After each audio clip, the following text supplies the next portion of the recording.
Okay. We're going to start the shir here. I ask everybody to go on mute. I'll ask Not everyone. on mute. Okay. I'll mute everybody. I can do that. And then anyone feel free to speak up afterwards, okay? Okay. You're muted because not to hear background noise, but if you want to talk, feel free to talk. Okay, so welcome back, everybody. I want to begin the title, if you didn't catch on, is Ma'inyan Shabbat Eitzel Har Sinai. Anyone can explain me the title? What's the title based on? How come the title is Ma'inyan Shabbat Eitzel Har Sinai? Ma'inyan Shmita Eitzel Har Sinai. Yeah, and who are you quoting, Dr. Wolf? Rashi. Rashi. The famous Rashi in the beginning of Bahar, which became an idiom, or like a filigree speech, is what does this have to do with that? And behind the question, let's look at the opening pasuk of Chumash. 1 second. I'll share my screen real fast. Where are we? We are right here. Right here. That's good. Vaydaber Hashem Moshe Har Sinai lemor.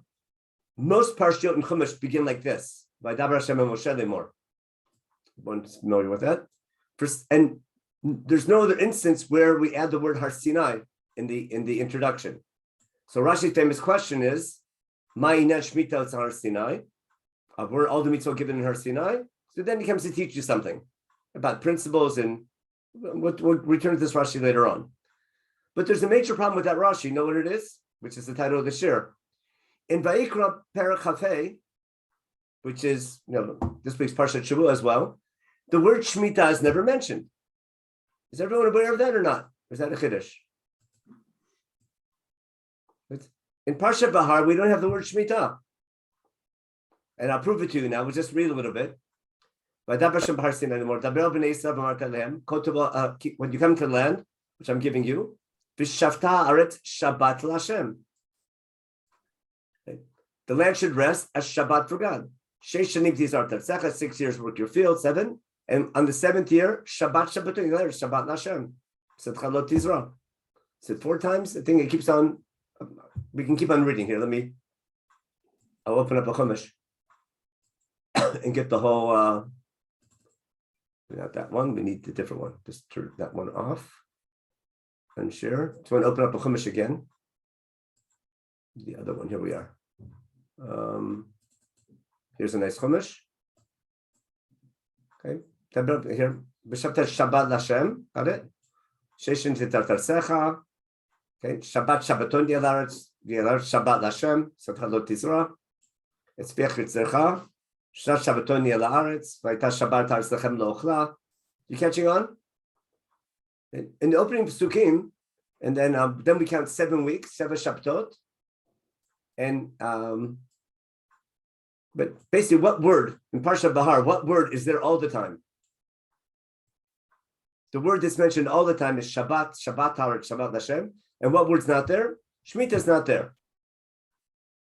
Anyone know why? Well, hopefully by the end of the day. So we have an hour to explain why. Okay. Now we explain the title. Now we can start to share. But the title is, why does everybody call, how come everyone calls Parshat Bahar the laws of Shemitah, including Rashi right up front, but the word Shemitah is not there? Now, anyone know what the word Shemitah means in Hebrew?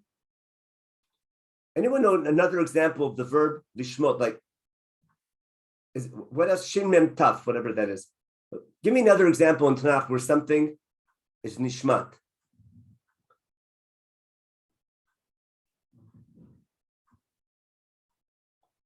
So I'll bring you 2 examples. Anyone knows? Other than the word Shemitah later on, we'll see where Shemitah is soon. So remember the story of, I'll share a screen. Remember Peretz Uzzah? Where in Tanakh is that, Peretz Uzzah? That's going to be in the book of Shmuel, correct? When David brings the ark to Yerushalayim. Exactly. That's in Sefer Shmuel Bet. What chapter? How's your Bikiyas? When he brings everyone to Yerushalayim, I think it's chapter 6, maybe. Okay, we'll take a look. They bring the guard. Okay, here. Vaishlach uzet aron Elohim vayachezbo. Here. Remember, they kept the guard nachon. Vaishlach uzet aron Elohim vayachin hold it. Ki shamtu habakar. Is that the shorish, isn't it? What's that mean? They stumbled or they slipped. Maybe let's go. I give a better picture. There's a gory one. Who remembers how Jezebel got killed? Remember Jezebel, our favorite queen? We name our trash cans after her. That's going to be in the book of Kings, right? Remember how she dies with the story with Yehu? Is that chapter 10 maybe? Yeah. That's another guy. Oh no, it's probably chapter before then, chapter 9. Where's Jezebel? There. Jezebel takes the whole thing. A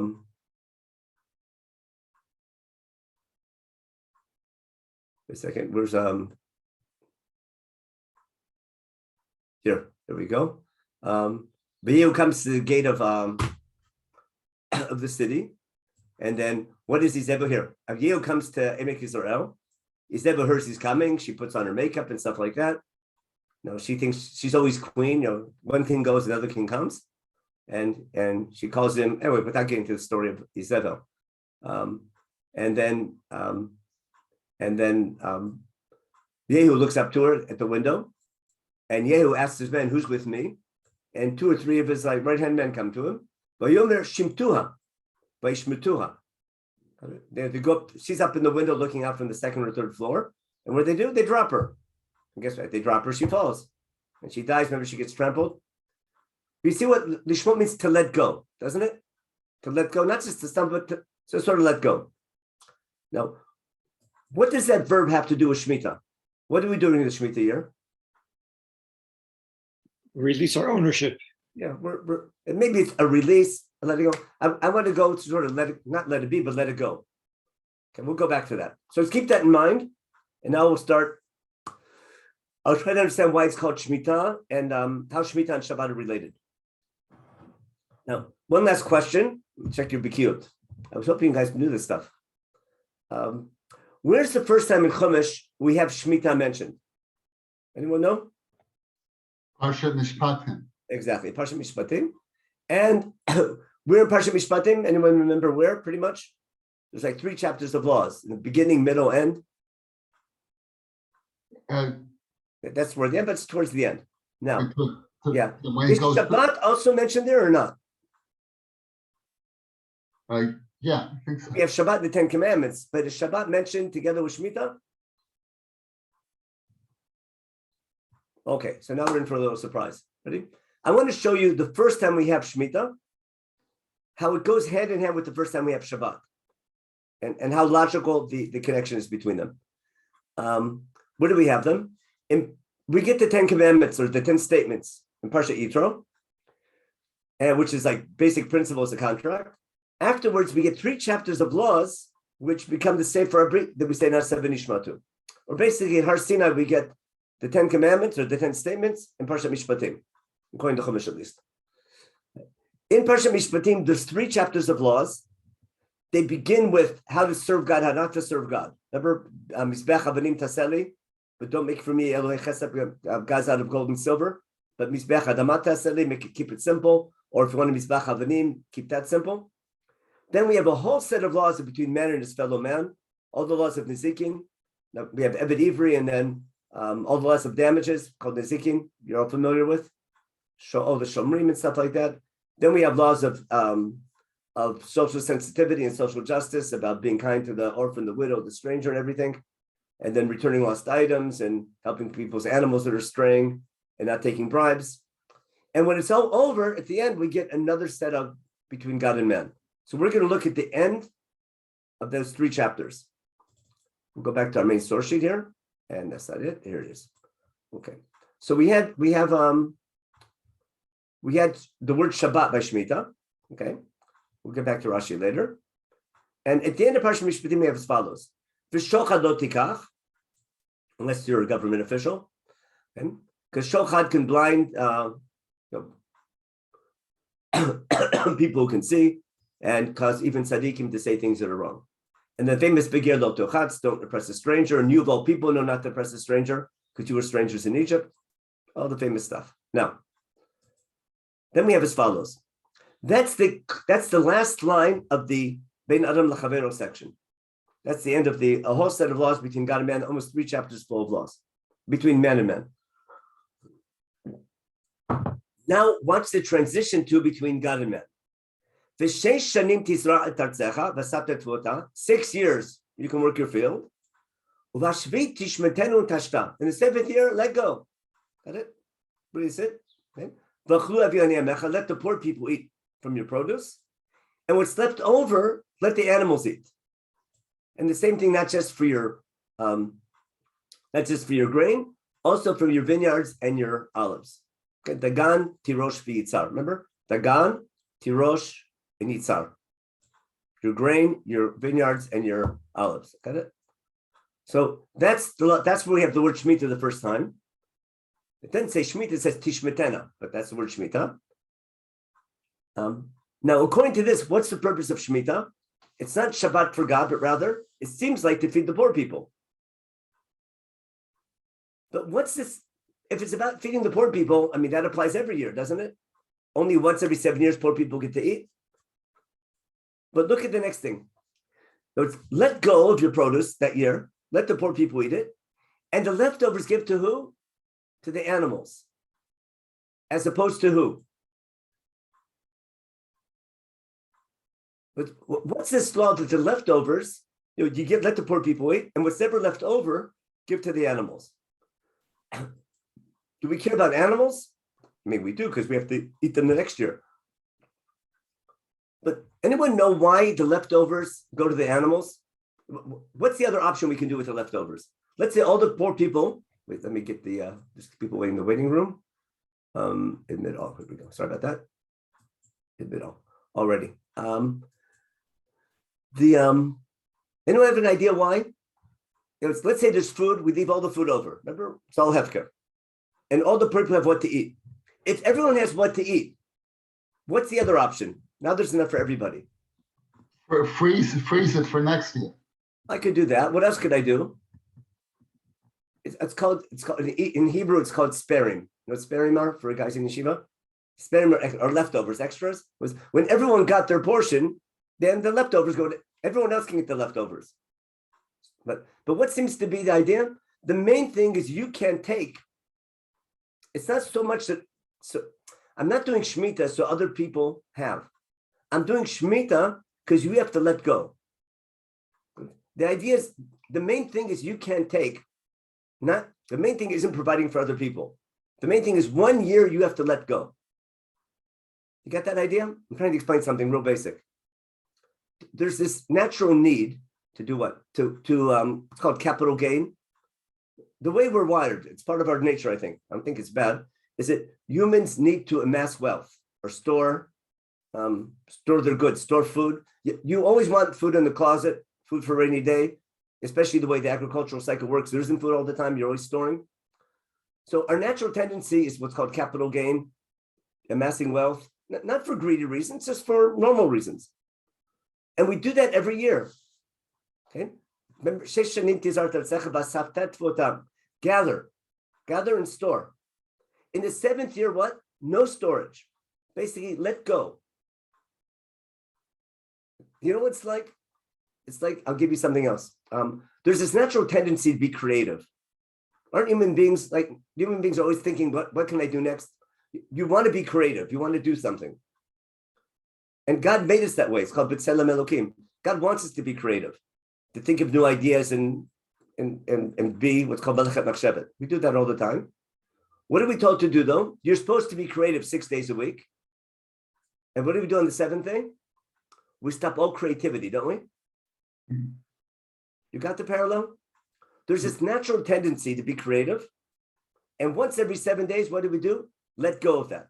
Stop creativity. Not because creativity is bad, but why? To make sure I use my creativity properly. I want to give you a concept of Shabbat.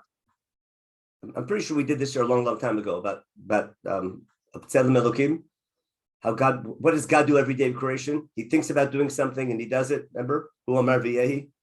There's always a command and execution and evaluation.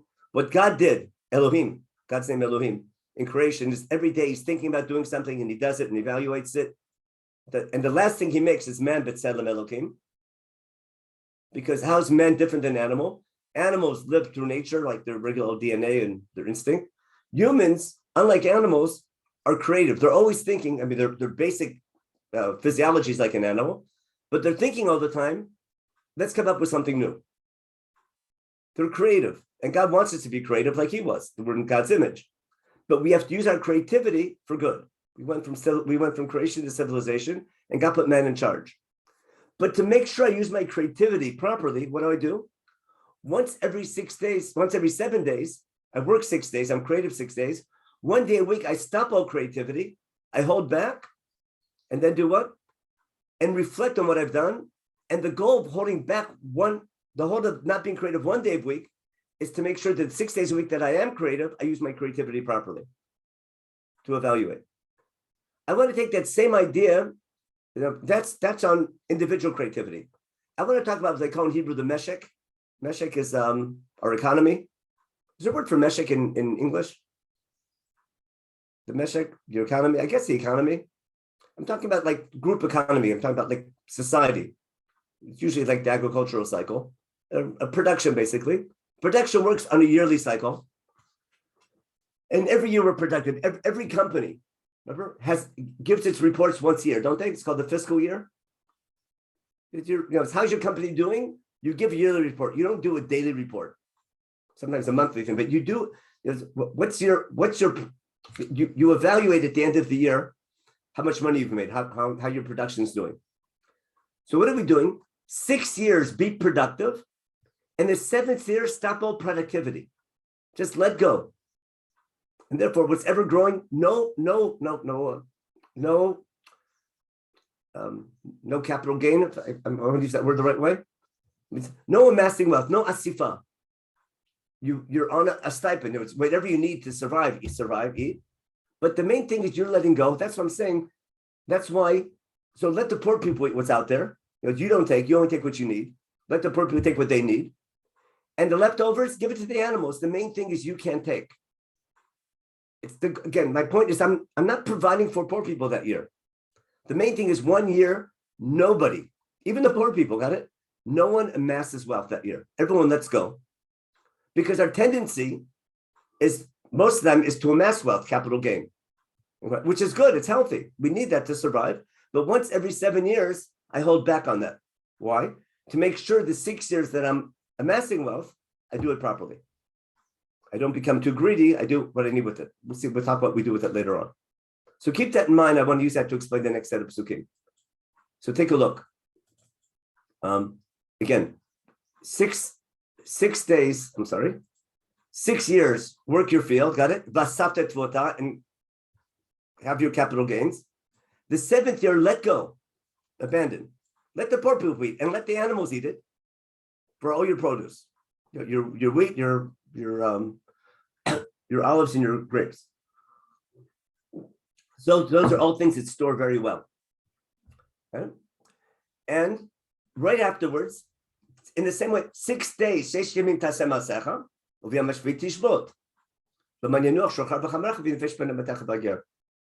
the same concept by Shabbat. 6 days, be productive, work. 7th day, stop all work. Let go. Don't be creative. But it's a time to evaluate to make sure that the 6 days you do work, you're working properly. And that's the end of the section. And that's the transition from between man and his fellow man and between man and God. Then he says, everything I told you, all these laws, the Parshim Shpitim keep. Don't mention names of the Canaanite gods, of the other gods, of the agricultural gods. It said 3 times a year, come to me on the agricultural holidays. That's what we've done before. In other words, you need to remember that there's one God in charge of nature, and he blesses your land and gives you, and you'll have your produce at the right time, your grain and your fruit harvest later in the year, on the condition you keep his mitzvot properly. You pray to remember that your income is based on your deeds, not only on your prayers. So, and this perfectly matches the 2 reasons we have for Shabbat in Devarim and in Yitro. Remember, in Yitro, Shabbat is to remember that God created, and in Devarim and Etchanan, Shabbat is to remember that to take care of the poor and to take care of your workers and give them a day of rest as well. Now, So what do we find? Shabbat and Shemitah are connected. And what else do we have? We have them next to each other, the next door neighbors, in this transition from Bein Adam L'Chaviro to Bein Adam L'Makom, in Parshat Mishpatim. And it's the grand finale, the first set of laws to discuss our relationship with God. Now, I want to talk about something. I call them, Harold, you have a question? Yeah. Sure. Okay. The pasuk there that you quoted about leaving, if you're letting go in the seventh year, what food is there for the poor people to claim? Whatever What grows food is naturally. there for the beasts to eat? You haven't planted, you haven't done anything. There is no food. Okay, well, from what I've The seen, next year, you've collected everything, you've harvested, you've taken everything you can, and the seventh year, what food is there? things grow. That's what I'm saying. Things still grow naturally. Trees give their fruit during the year, don't they? They Yeah, do. wait till it Okay, grow but again. what about wheat? What about wheat or It corn? still Or grows. don't you have to It replant? doesn't grow beautifully, but I'm pretty sure it grows during the year, doesn't it? I don't know. Is corn a perennial or wheat a perennial? Don't you have to replant?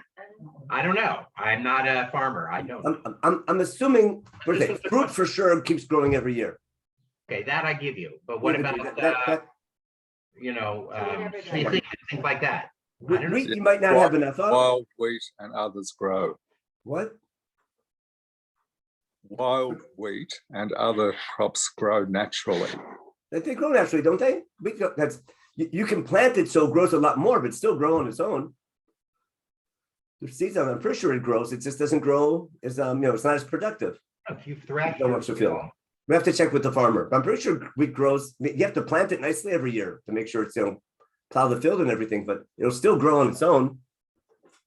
But you're not growing enough to amass wealth. Now, all those three things: grapes, olives, and wheat. You can store them. You can turn olives into olive oil. Look at all the archaeology. Grapes, you can make to wine, and raisins. You can store them for a long time. And the same thing with grain. Ask Joseph. But and that's basically your income. That's how you store your wealth. You didn't have money in the time. You didn't have banks and things like that. But you had goods, and you could trade those things. But 1 year, you don't amass the wealth. Just like you don't work on Shabbat. Shemitah, you don't amass that whole year of wealth. Now, I want to talk about cycles in nature and how they're similar. I'll call it rhythm in nature. The number 7, number is special. That's ever since the first day of creation. Because when you look at life, let me turn off my screen for a minute. When you look at day-to-day life, the sun has a tremendous effect on the way we live our lives, doesn't it? It creates a rhythm. The 24-hour day is because of the sun, isn't it? Sunrise, sunset, and the rhythm of the sun, of the earth turning around, circling, however God did it. But what we call a 24-hour day, that creates a rhythm in our lives. And not just our lives, every living thing, even animals, even fruit, even plants. The whole, what's called tzomech and chai. It was the whole world of nature, everything alive. There's a rhythm to its life, which is dependent on the sun. And not only is there a 24-hour day rhythm, there's also a yearly rhythm of seasons. Remember, there's spring, summer, fall, winter, and goes on. And all of agriculture is based on that rhythm. You understand those two rhythms? The sun controls our life. That's why people thought there was a sun god. There has to be some god there. He's like powerful, that sun. The sun controls our life. That's why we dedicate a whole day of creation to God making the Mar Gadol and the Mar Katan to tell us that it's the son of God. The sun's not a god, but God made the sun. But the sun controls our lives. What do we do? Dafka with the sun, what do we do? We're going to create a new rhythm in our lives called the week. And what's that rhythm going to do? That rhythm of its 7-day week is artificial, but it's going to bring God into the rhythm of nature. Got that idea? There's natural rhythms caused by the sun, the year, and the year and the day. We're going to create in Chumash a a non-natural rhythm of 7 days. There's nothing in nature, nothing's happening in nature in those every 7 days. We're creating an artificial rhythm that's going to bring God into our lives and into how we relate to nature. Got that? That's the beauty of Shabbat. And we're going to put that rhythm into the 7-day week, we're going to take the 24-hour day and add a 7-day rhythm to that. And in a similar manner, we're going to take the rhythm of a year, of the seasons, and make that into 7 as well. And that's the background to the story of creation. And the creation story is there to tell you that God made all the powers of nature that control our lives. And we're going to make an artificial rhythm of 7 that's going to remind us that those powers of nature stem from one God. And we need them to live and to survive. We want to make sure that we use them properly in our day-to-day life. And our constant reminder in our day-to-day lives in the week, and then later in our economy in the year, is going to be in cycles of 7. That's the main point. I think that's the biblical meaning of Shemitah. Now, where are we? We have to go back to our. Now, again, there's a natural rhythm of the moon, but it doesn't affect nature in the way that the sun does. The moon, we see it helps us make calendars, so it's a natural rhythm. But it can help us set our calendar. It can help us like with keeping dates and times and things like that in calendar. But other than maybe the high tide, if you're surfing, so the moon's important to you. I'm pretty sure. But if you're not a surfer or you don't live by the beach, I don't think the moon has that big of an effect on you. Other than if you can take Tulim at night, on a full moon, or if you're a werewolf or something like that, when the full moon comes out. Now, I'm making a big deal why the sun is so important. Now, let's go back to our sources. Where are we? Here we are. So we talked about the rhythm in nature and the lashkan between Shemitah and Shabbat. Now, so I'm trying to explain why is Shabbat called, why is Shabbat Lashem? Because what are we doing on Shabbat? On Shabbat, we're letting go. And we're doing the same thing in the Shemitah year. We're letting go. Why we call the year Shemitah? That's our nomenclature. But it's the same basic concept. I'm saying the concept of Shabbat and the concept of Shemitah, based on what we just saw in Parshat Mishpatim, makes a lot of sense. Because it's a similar cycle, one relating to the 24-hour day, one relating to the agricultural year and our economy. Now I want to go to Hakel. At the end of Chumash, there's another 7-year cycle. I'm sorry, I should have mentioned, but I'm assuming you're aware of this, but right after we have the laws of every 7 years of Shemitah, in Chumash, what do we have? Oh, you're aware. We have laws of every 7 year Shemitah, and then 7 cycles of Shemitah in the Yovel year. Just keep that in mind. Because I'm assuming you're aware of that. We got to get moving. Now, there's another cycle of 7, which at first glance has nothing to do with Shemitah, which is the cycle of Hakel. Now, everyone's heard of Hakel, correct? Hakel is we're reliving Mamad Har Sinai. I hope I don't have to prove that. There's a mitzvah to gather every 7 years. We gather as a nation, and the purpose of that gathering is to reinstill the core values of Mamad Har Sinai.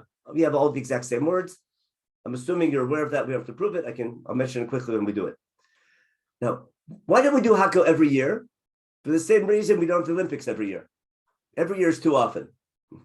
Every 50 years is not enough. Every 7 years, got it? What do?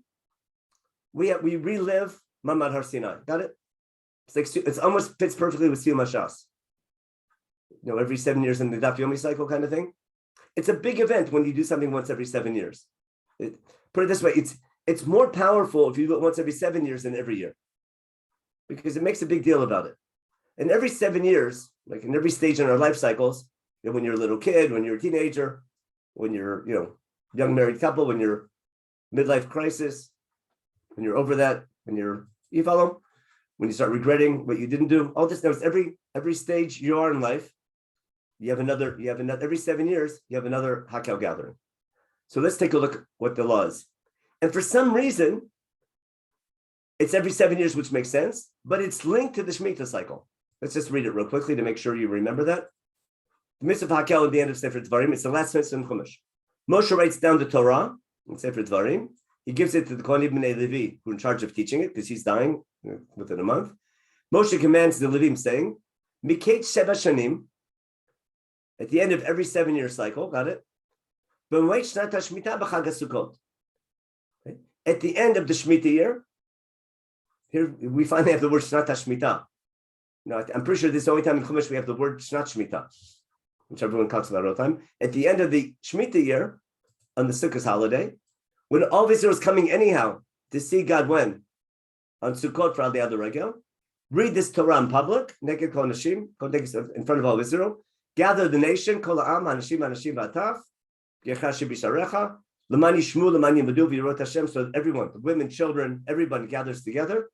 So everyone hears and they learn and they listen and learn to fear God and keep His laws and Kol Divrei Torah Zot. Remember, and your children who didn't hear, get to hear it. And in case you forgot, just real quick, there's a, what do we have?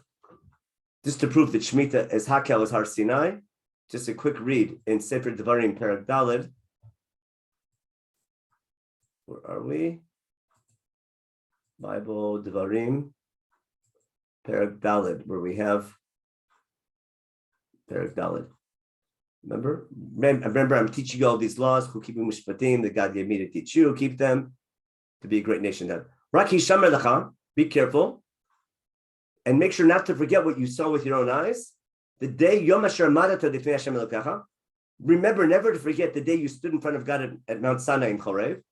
B'mar Hashem Elai Hakeli et Ha'am. When God told me Hakeli et Ha'am, that's Hakel. This is Mamad Har Sinai. Vashmim et Dvarai. Asher Yilmedun Lirauti. So the meaning, the purpose of Mamad Har Sinai was to learn to fear God all the days of their lives, and they have to teach that to the children.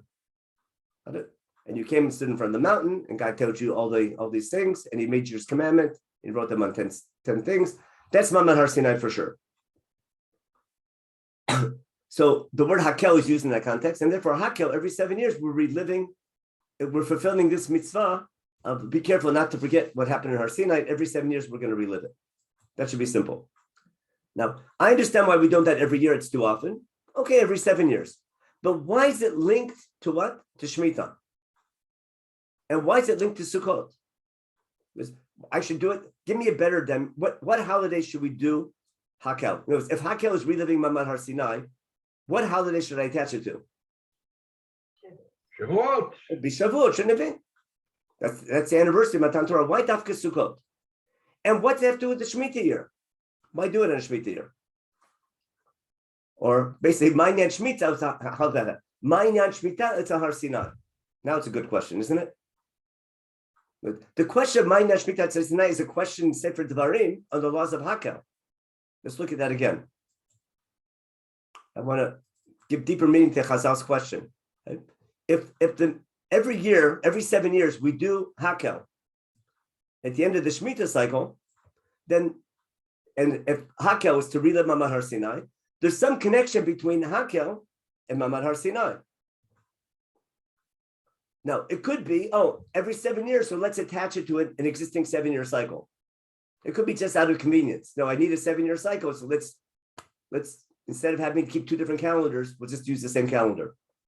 But I want to suggest there's a thematic connection between Hakel and Har Sinai, which is key for our share. Now, we can skip the annual celebration part. Okay.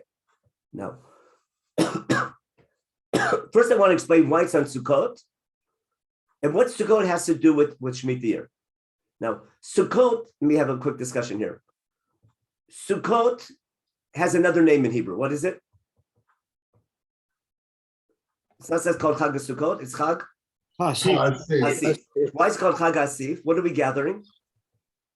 Agricultural products. Yeah, it's the end of our agricultural season. It's the end of the summer, beginning of the fall, and we're gathering all the leftover fruit that we didn't have time to pick from the tree. It just fell, and we're gathering it from the ground. We're all safe. Now, if you follow the laws of Shemitah, there's no way you can have a Chag Asif in a Shemitah year. Correct? You understand why? You can't have Chag Asif in a Shemitah year because you're not allowed to. So what am I celebrating? So what do we gather instead? We don't gather our fruit at the end of in Sukkot time. What do we do? So what we're doing at the end of Shemitah, we're gathering the nation and reliving Har Sinai. So that's one thing that's sort of cute, that Chag HaSif can't be kept in a Shemitah year by definition. But what do we do at the end of the Shemitah year? We gather together, Hakeli Etam, we gather the nation together to remember the values of Matan Torah. Now, so that's number one. Now, what's the purpose of keeping this? Why does God command us to sit in a sukkah? Anyone remember why? According to Chumash, what's the reason? Why do we celebrate Sukkot according to Chumash? Iba Sukkot Hoshavti et Bnei Yisrael. So what are we supposed to remember? Leaving Egypt. Is it thanking God for taking care of us in the desert? Is it nostalgic memory of the good old days sitting in a beautiful sukkah? Yes. Or is it a terrible memory how we suffered in the desert in terrible conditions? The former. Listen, put it this way. What I want to suggest is I don't need to remember what happened. I need to remember why it happened. All the holidays down the line, I don't need to remember that God took me out of Egypt. I need to remember why he put me in to take me out. Remember the theme of sensitivity? It was actually last Sunday was Mother's Day. We've done this analogy before. Remember the machloket every day is Mother's Day or once a year. So every day is Mother's Day, but we celebrate Mother's Day to make sure I remember it every day of the year. It was to make sure that every day is Mother's Day, I celebrate Mother's Day once a year. To make sure I'm sensitive to the needs of less fortunate people. Remember you were a slave in Egypt? To make sure that my day-to-day life is guided by that memory of how I once was mistreated. I shouldn't do that to others. I have to be kind to others. I remember the Exodus every day in my life to make sure I remember that daily value. Once a year, I go crazy about it. Isn't that's Pesach? To remember that God can forgive you. God can forgive. Midat HaRachamim. He can forgive you. I have to remember that every day, but once a year I go crazy about it. To remember that God's the creator of all creation, and he's the king of all creation. I need to remember that every day when I say Shema. Once a year I go crazy about it with Rosh Hashanah. You follow? All the holidays have an enduring understanding of a value that's critical to our day-to-day Jewish life. Once a year I go crazy about it. Now, what's the enduring understanding of Sukkot? We're not remembering that God took care of us. We were stuck in the desert and God took care of us. God purposely put us through the desert experience as training. Just like he made us suffer in Egypt in slavery, and we had to work for other people, we had to suffer in the desert. And what we were suffering in the desert, we couldn't make a living. We had to be dependent on our father-in-law. Now, how rough that is, right? Not to have a job and be dependent on your father-in-law to feed your family. In other words, in the desert, we didn't work, did we? We were in a kollel. And who provided for us? God provided. But what couldn't we do? You could not amass wealth in the desert. You see how difficult that is? Imagine you think it's good not having to make a living. It's a disaster. The fact that you're dependent on someone else for food, so you have enough for every day, but you can't remember the laws in the desert. We ate man every day, but how much could you take? As much as you need. You couldn't store it. If you stored it, it got ruined. So on the one hand, you have food every day, but what? We have no money in the bank. So you don't need money in the bank, but it's not an easy way to live. Now, Moshe Rabbeinu in Sefer Devarim explains beautifully why this experience was necessary. I'm going to explain it first outside, then we'll see it inside. Moshe is going to explain that the reason why God put us through this difficult desert experience of not having any income, not having any stored wealth, was to make sure that when we have that opportunity in the land of Israel, we don't misuse it. We don't let our prosperity turn to affluence and haughtiness. And now we're going to read it. You follow? But there's a danger that there's a mitzvah to be wealthy. There's an ideal to be wealthy. God wants us to be productive. But what do you do with your productivity? The danger of productivity is it might get to your head and you become haughty and obnoxious and think you're a god. So the answer isn't being poor. The answer is being wealthy, but using your wealth properly. So listen how Moshe explains in Sefer Devarim that we're going to read. I guess it's on my source sheet, everything here. This is what Moshe says in Sefer Devarim. What's the educational goal of Sukkot? Right? It's not like that. Hoshafti means I put you into Sukkot. I made you sort of suffer in Sukkot, not suffer, but But I put you through that experience. Why? So Moshe says in Sefer Dvarim, remember your whole, but Moshe tells the people in Dvarim in Parshat Ekev, in Parachet, remember your 40 years in the desert. I sort of tortured you to test you, to know will you follow my laws or not. And he says, I gave you the man. We can read it all later inside. But why is God giving us that experience? Because God's about to bring you to a land that's good, a land that's got everything, Eretz Chitav Sorah, the land of the 7 species. And you should eat and be satiated and thank God. Okay? But be careful. Here's the key point. Be careful in your prosperity. You might forget God and not keep his laws. What might you do? Okay? Remember, you'll become rich and you'll say, no, I'm going to read the Chumash inside. I shouldn't have.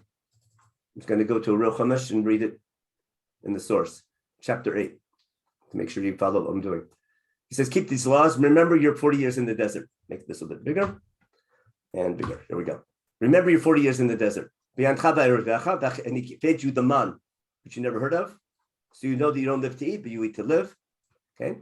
And you have to know that just like a father gives his son a hard time to train him to be independent, that's how God's treating you in the desert. I'm giving you a hard time because he loves us, because he's training us. Therefore, keep God's laws because God's bringing you to a good land, Eretz Chitav Sorah. Then be careful. You might forget God. Listen to the danger. This is the danger of amassing wealth. Okay?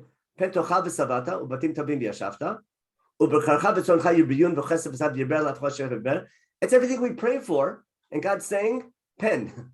He's warning us. He's warning us. Maybe God will answer our prayers about becoming wealthy. No, what's the danger? The danger is not becoming wealthy. The danger is the Bram Levavecha. You become haughty and you'll forget the God who gave you, who put you through this experience, who took you through the desert, who trained you, who gave you man in the desert. Got it? Which you never learned. The man to test you for your own good. And the danger is, what might you say in your wealth? I did it on myself. And God says, no, you're a trustee. I'm blessing you with wealth so that you use your wealth to help society. Therefore, you remember that he's one giving you this ability to become wealthy. So you can keep his brit, his covenant made with you to be God's people. And how do you become God's people? By taking your prosperity and using it to build a just society. Read all the laws and Sefer Dvarim of social justice. Read Parshat Mishpatim.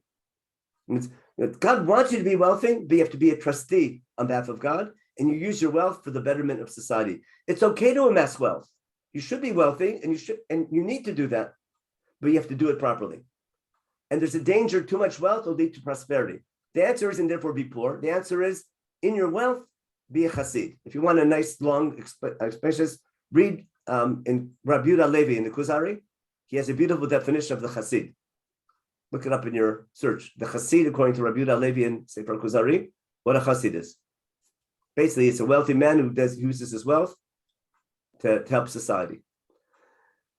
Now, so you got my point? Just like God wants us to be creative 6 days a week, he wants us to be productive 6 years. But every 7th year, what I do, I let go of my productivity. Let go. To know what it feels like to live day by day. You follow that? Just like one day I know what it feels like not to be creative, I stop creativity. Once every 7 years, even the wealthy, what happens? Know what it feels like to be a day worker. Know what it feels like to be a serf or a simple person. And you'll appreciate poor people a lot better. Just like when you don't eat for a day, you remember what food is. Yeah. Phil? How does that lead an act with the No obligation? louder, Phil, I don't hear. What about the obligation to learn Torah? How about the obligation to learn Torah? Yeah. Well, learning Torah is exactly to know these laws to how to behave. Aren't you supposed to Lemod, you take time off? that's called, according to Chumash, that's Lemod Lishma, for its purpose. I need a guidebook of what do I do with my wealth. How do I build a just society? How do I take care of other people? What percentage do I give to I give my maser, my trumot, my maser. I think that gives you the time to do these things. So you're not letting go of everything. You're letting go. No, it doesn't say give it. God's not saying give all your money to poor people and don't keep anything for yourself. You need to amass wealth. No, I'm not saying that. You need to build a strong economy, but what do you do with your surplus? It's a good time, the 7th year, to go to yeshiva. Okay, also, that's a good thing to do, for sure. But in yeshiva, you learn what to do with your wealth. Right. Okay. That's For not sure the you need to cover learn. of the world. You need to learn all 7. You need to learn all 7 years. But I'm not letting go that 1 year so I can have time to learn. I have to learn every day of my life. Yeah, I know the Shemitah year of learning for sure, that's good. But I'm saying the main thing psychologically is letting go for that year and not amassing wealth. Okay, Like it's not just eating for a day. It's not like not being creative on Shabbos. Not checking your messages 1 day a week. Yeah. It's letting go for one part of a cycle of 7. Okay, that makes sense. That's the idea. Now, now I want to go back to Shemitah and Har Sinai and go back to what we call the Omer Shir. So let's go. I want to show you how the laws of Shemitah might be exactly this topic of this. No, if the purpose of the holiday of Sukkot is to remember the need for training, that to make sure prosperity doesn't get to your head. For example, let me say, why do we remember the desert experience on Chag HaSukkot? No, during Chag HaSif. Why is Chag HaSukkot? If Sukkot is to remember how God put you through the desert, to remember not to let prosperity get to your head once you go to Israel. Why celebrate that historical message during the fruit harvest? The answer is simple. When is the danger of prosperity getting to your head the greatest? At the end of the fiscal year. Right? For a farmer, the wealthiest time of the year is at the end of the fruit harvest. That's the end of his fiscal year. That's when the biggest danger of Kol Chivat Samyadi comes up. And what's God tell us to do on Chag HaSif? Remember why it puts you through the desert experience. To internalize that knowledge. Does it make perfect sense now? Why we celebrate, why we remember, because we were in Sukkot for 40 years, but why during that season? Why in Tishrei? There's enough holidays. Because the danger of prosperity getting to your head is the greatest in an agricultural climate, like in Israel, is the greatest in the fall, at the end of the fiscal year.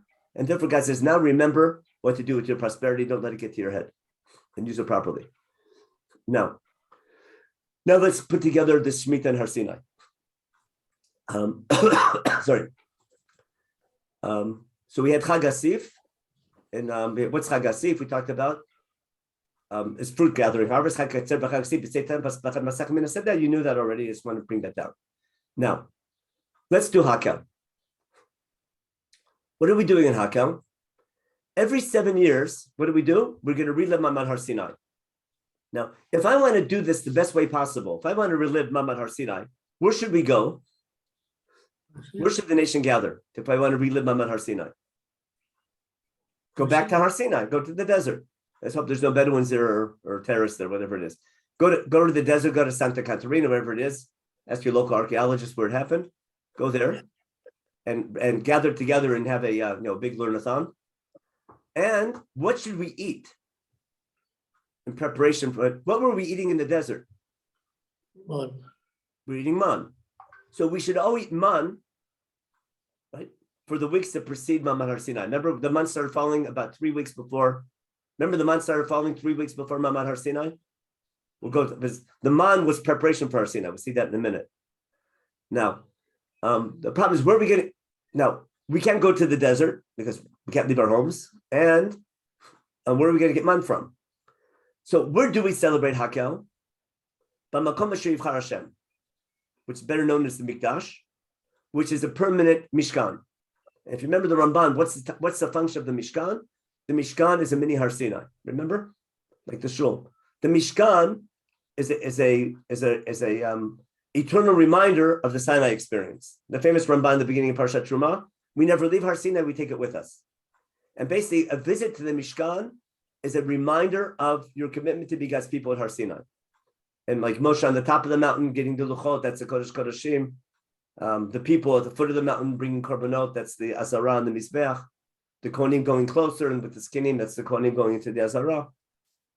All the imagery from Har Sinai and basically the place of learning Torah the menorah, and the Kohanim teaching Torah. Right? The Mishkan is an edifice, is a reminder of Mamad Har Sinai on a regular basis. Because we never leave Har Sinai, we take it with us. So a visit to the Mishkan is a reminder. If the whole nation gathers by Makom Hashem Har Hashem, it's like gathering at Har Sinai. Now we need man. Now let's take a look at the man experience and see what we have. Let's go back to the manna. So 3 weeks before Mamad Har Sinai, right? We went from Elim to Midbar Sin on the 15th day of the second month. Remember? If they complain about there's no food to eat, because God wants them to complain, but they complain in the wrong way. They say we should have died back in Egypt. It was better. How come we are sat here to die? And what's God say? It's going to rain bread from heaven. The people go and collect. The manna experience will be a test, a preparation. Will they follow my Torah or not? Meaning, I need to put them through 3 weeks of training of manna to get them ready for receiving the Torah at Har Sinai. Okay. And what's the law? There's 2 laws that come with the manna. Number 1, no hoarding. What did God command? Got it? You can only take as much as you need. You can only take as much as you need. Omer was a little utensil they collected the manna in. Now, Omer is a special word that comes up here for the first time. It's really used in Chumash. It comes here for the first time, but Omer is the utensil that was used to collect the manna every day. It was a day's food, and you could only take as much as you need. And if you took too much, it rotted. You learned the hard way. Also, another law was you couldn't gather on Shabbos. If you went to gather on Shabbos, you didn't find any. You learned the hard way. So it taught you about Shabbat and taught you about how not to hoard. Now, what happens when we come to the land of Israel? Remember, when we begin our grain harvest, what do? Our grain harvest is about to begin. Our whole agricultural cycle of years we got to begin. The first crop that grows when we come to land and we begin to reap the grain harvest, starting with the barley, we bring the first sheaf of barley, but we call it Omer. Got it? Same word we have for man. And why are we calling this sheaf of barley Omer? That's not the name for barley. It's the name from the manna. But we're going to call the bread, the food that we're collecting, our grain, we're going to treat it as though it's manna. Got it? And that's why we call Omer. That's why we count the Omer during the grain season. Because in essence, what statement are we making it? We wave in front of God. Again, we relate to Shabbat because the whole manna experience was collecting for 6 days and not taking on the 7th day. The whole rhythm of Shabbat begins with the Omer. And therefore, what are we doing? We're treating our grain harvest as though it's manna, because that has to feed us the whole year. Okay? And then we count for 7 weeks until we get to Chag HaKatzir, when we thank God for our full grain harvest. But notice the cycle of 7 and 7 cycles of 7, it's just like Shemitah and Haka and Yova. Then we have Parshat Bahar. Now, and the idea that Omer, the only other time you have Omer in Chumash is when you're gathering your field and you leave over Omer in the field for the poor people. Okay. And why is the leftover in the field called Omer? Because when we had nothing to eat, we were the poor people. God gave us manna. And using the word Omer, how we collected it, He provided for us. When we're wealthy, like Boaz, we leave over Omer for the poor people. And that's why we're going to find Omer one more time in the laws of in Megillat Ruth. She's collecting Omerim. Omerim are leftovers where you're providing for the poor people, like God provided for us in the desert. But Omer is a beautiful word, a whole thing. Now, what's my claim? If I follow the agriculture in Israel, okay, when in a Shemitah year, when do we have the most produce to eat? When is there an abundance of produce in the land of Israel during a Shemitah year? Of Shemitah year fruit. Remember, Vaitash Shabbat L'Nocha, we're supposed to eat the fruit of the Shemitah year. We just can't collect it. We're supposed to eat it. But we don't store it. Got the idea? You're supposed to eat the fruit of the land. It's a mitzvah to eat the fruit of the land, but you can't store it. You eat it. Now, when it's growing, it's on the field before it's what's called Zman Biur. Now, grape season starts around now, a little bit like after Shavuos, doesn't it? Grape and then olives and then dates, pomegranate. Basically, the Sheva Minim, the fruits of the Sheva Minim, grow in the summer from Shavuot to Sukkot. The months before Sukkot, August, September, there's tons of fruit in the fields, aren't there? There's an abundance. There's no shortage of what to eat in the late summer months. But what's the difficult process? What's the difficult mitzvah you have to do? There's tons of grapes on the vineyard, tons of olives. So what can't you do? You can take as much as you need a day at a time. Remember, what's the law of Shemitah? You can only take as much food for a day at a time. So baiting can take for the poor people and collect. That's called Otzer baiting on behalf of them. But basically, the whole Shemitah experience is doing what? Is taking enough food for a day at a time, but no more. And if everyone else has, then let the animals eat it. That you can't take. Let them go for that year.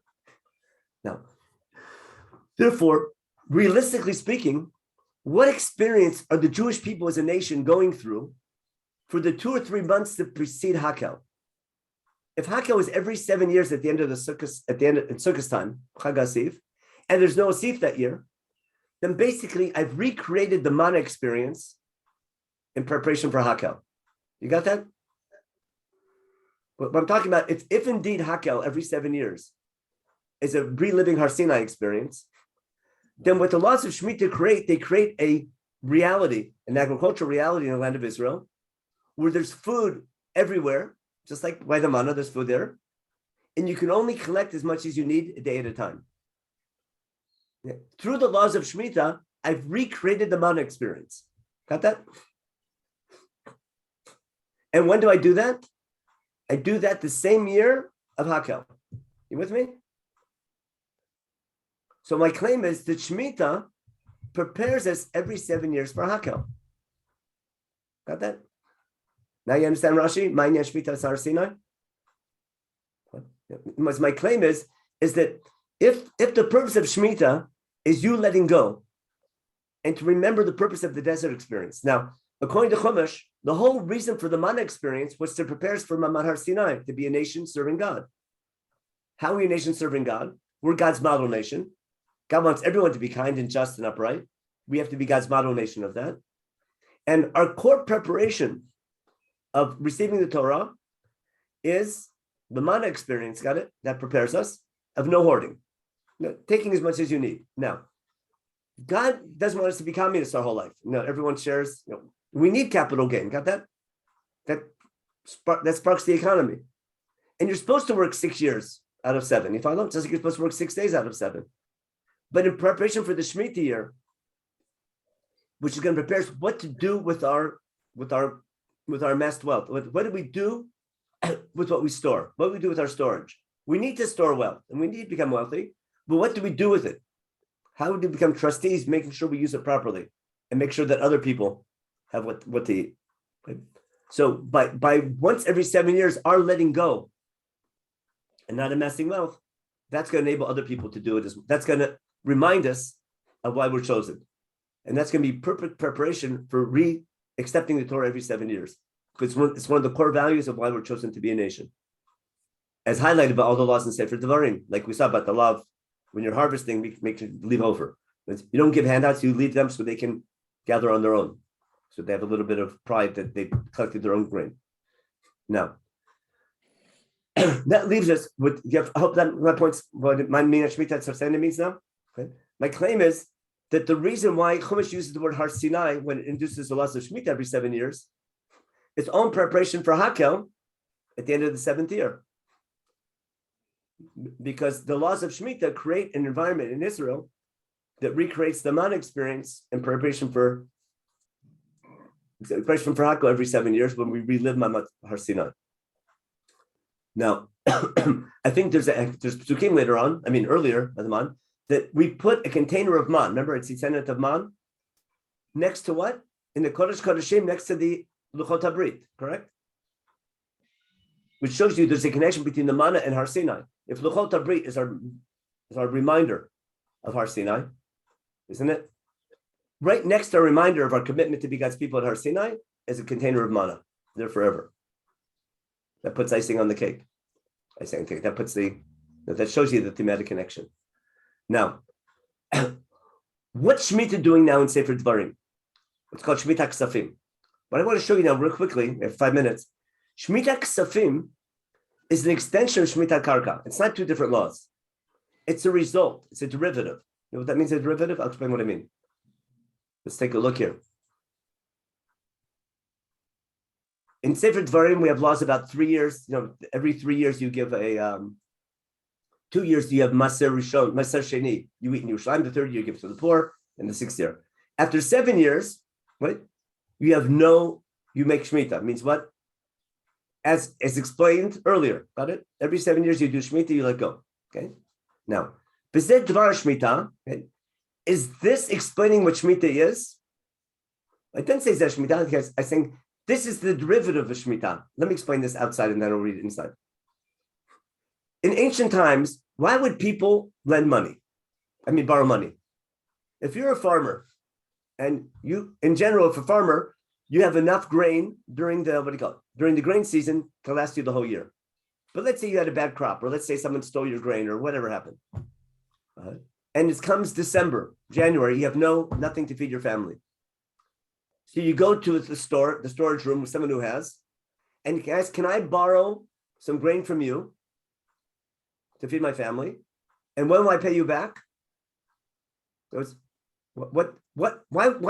does a bank lend money? A bank lends money to someone who does have money now, but for sure will have later on. He has an investment. So if I own a home, got it? If I'm building an apartment building, okay, the bank will lend me money because when I finish the apartment building, I can pay them back. So if I'm a farmer and I don't have grain in January, in the winter, I'm going to lend grain for someone who does have. When will I pay him back? I'll pay him back in harvest season when I have my grain. Got it? That's the reason why people lend money. When you lend money, when you borrow money or borrow grain from somebody, I borrow something, I'm borrowing it because I don't have something now, but with the assumption I'll pay back if I'm a farmer during harvest season. Makes perfect sense? That's banking. It's simple banking. Now, what's the problem? When the Shemitah year is coming up, what can't I do? I can't pay back my loan. Most people lend money for a couple months, for up to a year. It's a short loan to get you over the hill. I'm not talking about giving stock up. Someone does have money, so you give them stock up, you don't pay him back. But someone wants, I don't need handouts. I have a field. Come spring, I'm going to work my field. Right now, I don't have because of nature. I have to wait a couple months till it grows. But as soon as it grows, I'll pay you back.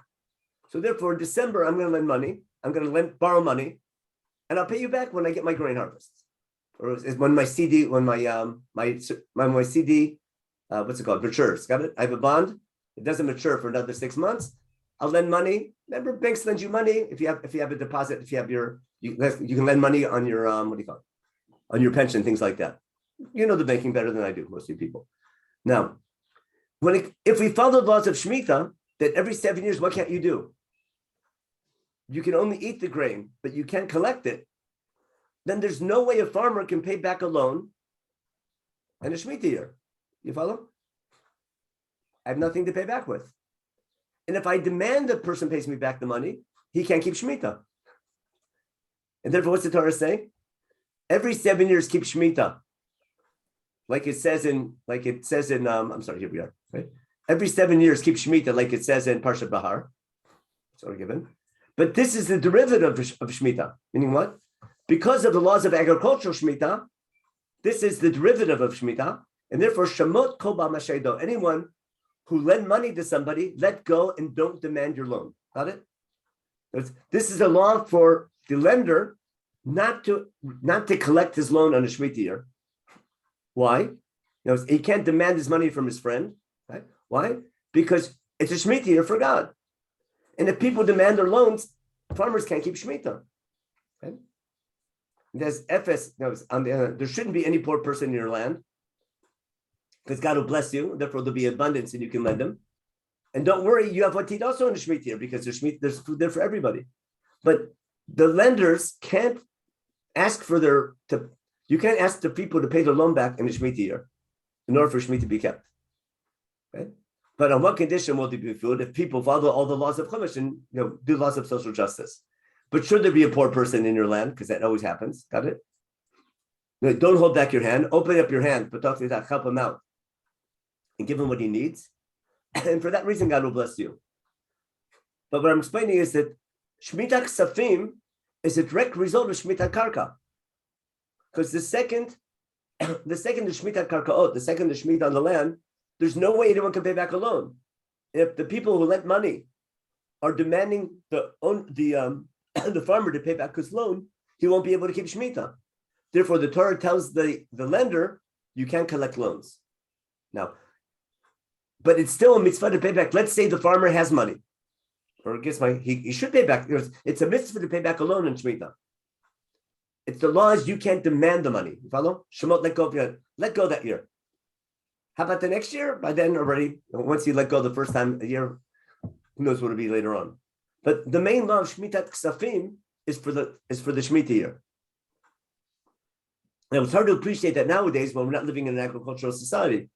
But in an agricultural society, the Shemitah laws make perfect sense. Guys, there's Shmitat Ksafim. And Shmitat Ksafim and Karkot are the exact same law. It's a derivative. Shmitat Ksafim is a natural derivative of Shmitat Karkot. So that's that Devar Shemitah. And Devarim assumes you know the laws of Parsha Bahar because Parsha Bahar laws were given in Har Sinai together with Matan Torah. Remember, that's why there was Sefer Devarim assumes you know Parsha Bahar. And because every 7 years you keep Shemitah, therefore the Shemitah year, if someone was owed money, if you let money to somebody, you can't demand a loan because it's a Shemitah year, and then people can't keep Shemitah if you demand your loans.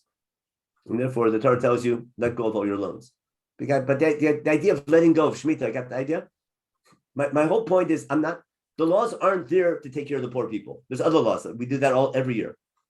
You have to let go that 1 year, it's part of your training, to know what it feels like to be a poor person, to live day by day. So you appreciate when you're wealthy, but people aren't wealthy, what they feel like.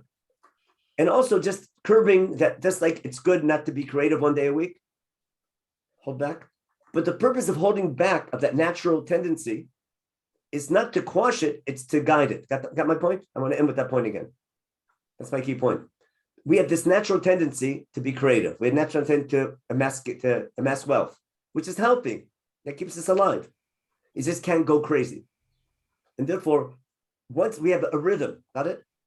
An artificial rhythm that connects to God, where we evaluate what we're doing, we stop our creativity to make sure our creativity is used properly.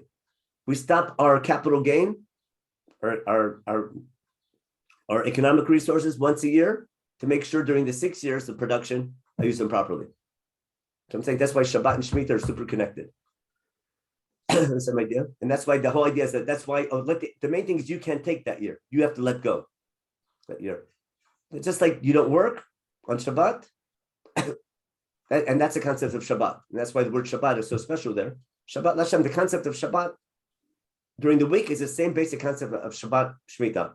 Shabbat of your day-to-day natural life of creativity, and our economy, our nation, our national identity, our national existence of a yearly economy that goes by the yearly cycle, also has this tendency to amass wealth. That's the nature of nature that enables us in a harvest season to collect a lot. So we have what to do when things aren't growing.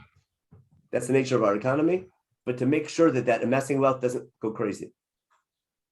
Remember, for Zacharta that got and that's what Moshe was saying in Parshat Eikev all along. That don't let prosperity get to your head. Don't let it lead to affluence and haughtiness. But doesn't mean not to be wealthy. You should be wealthy, but I hold back from that once every 7 years to make sure I use my wealth properly and allocate properly. Okay. Any questions, Phil? Go ahead. It wipes out the loan. In halacha, it wipes out the loan. But in halacha also, it's a mitzvah to pay back. Like, it's a mitzvah to pay back. It's a mitzvah to pay back. But it doesn't. The loan is not wiped out. The main law of Shemitah is the lender can't demand his money. But the question is it a postponement or is it an obliteration? So halach. I mean, in Pshat and Chumash, Pshuto Mikra, it's putting it off. It's what was the word you used? A delay. Yeah, postponement. What's the word in English again? A postponement. Postponement. Perfect. That's a good word. It's in Pshat and Chumash, a postponement. Halachically though, it's annulled, but not. It's really not halachically annulled because there's still a mitzvah to pay it back.